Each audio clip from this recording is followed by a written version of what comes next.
Welcome to my guide on how to AFK Kalphite Queen.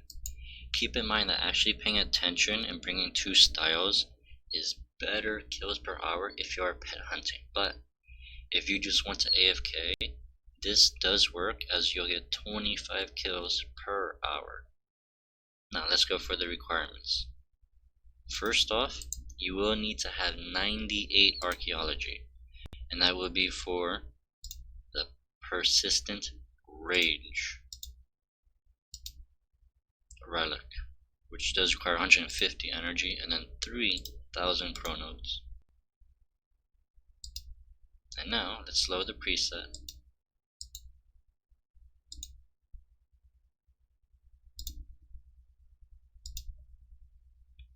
For the gear, I am using full Verac, non-augmented.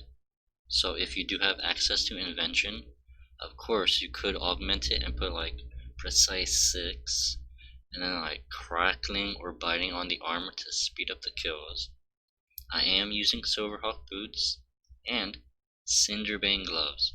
Keep in mind, if you don't have the 70 millish for the gloves, you can just bring weapon poison plus or even triple plus.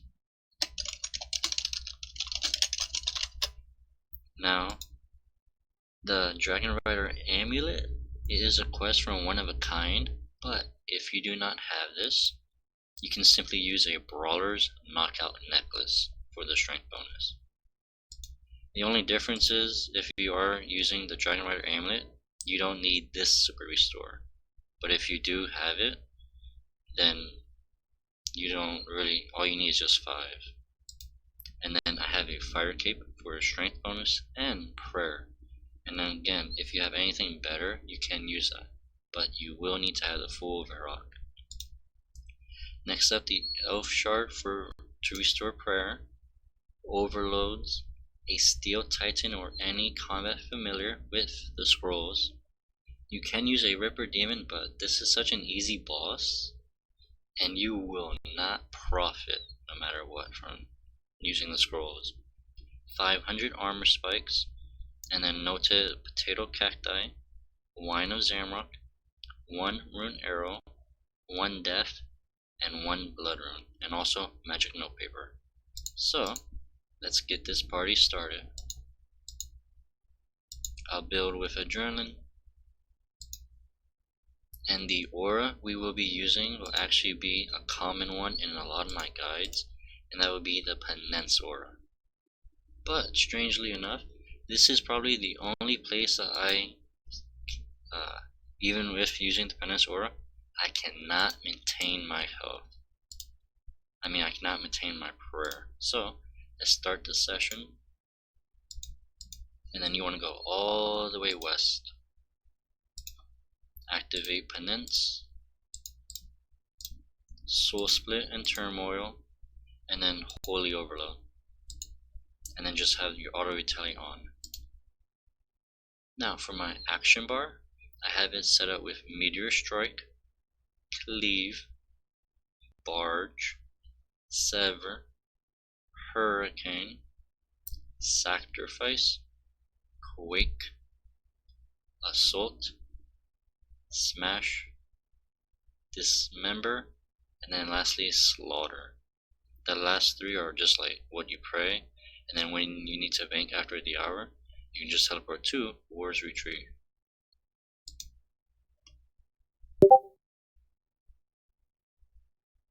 And then actually, you don't really need to swap, because look, the Verac's ability, you can actually hit through prayer, and you'll hit a little extra, but of course it's not guaranteed, so you will splash from here to there.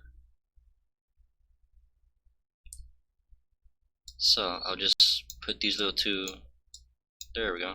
I'll just put the Brawler's necklace and the super restore to the side, and then pretty much you want to have the revolution bar pretty much do everything for you. And again, like I said at the beginning of the video, swapping armor and weapon styles does speed the kills way faster. But if you just want to AFK like 100%, you can do this, but you'll get like maybe half the kills, as this is only 25 kills per hour.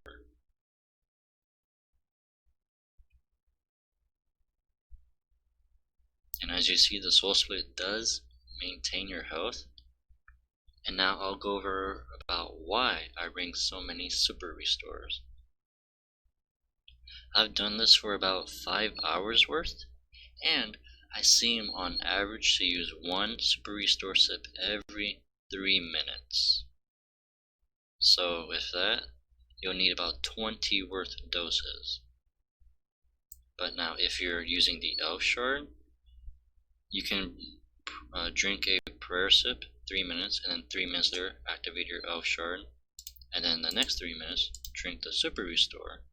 Basically you want to swap that back and forth.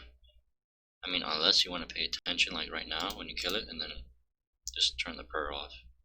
But I'm a little bit too lazy, so I just keep it on, so that's why I have so many super restores. And then right here, for this part, you should pretty much get all your prayer back. And then the Steel Titan does wonders for here.